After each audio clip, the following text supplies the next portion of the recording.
Chantez, priez, célébrez le Seigneur. Dieu nous accueille, peuple du monde. Mais la réalité, c'était partager ensemble. Nous t'en prions. Vois ceux qui manquent d'amour et ceux qui ont de la peine à en donner. Ouvre l'oreille de leur cœur, qu'ils croisent un regard, un sourire ou des bras qui leur donneront d'exister et leur parleront de ton amour.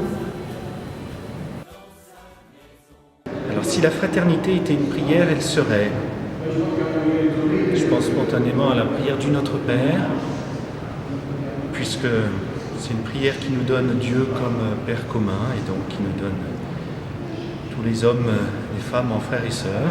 Si la fraternité était un geste, elle serait partager un repas, par exemple.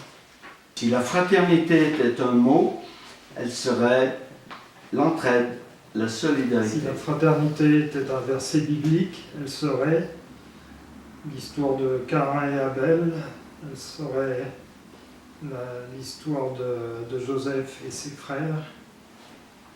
Si la fraternité était un personnage connu,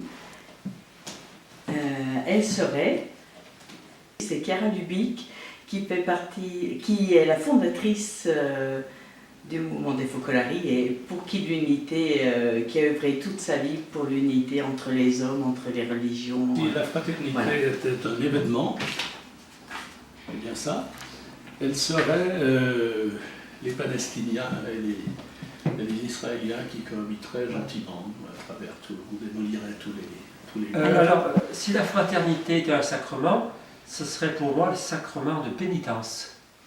C'est surprenant, mais dans le sacrement de pénitence, on reconnaît ses erreurs. C'est l'occasion de dire aux prêtres et à Jésus surtout, et surtout de prendre des résolutions. Et moi qui m'occupe beaucoup de demandeurs d'asile, la fraternité existe, bien sûr, mais je me rends compte qu'elle pourra encore être meilleure. Parce qu'ils ont besoin d'aide matérielle, c'est sûr, mais ils ont besoin d'amour aussi.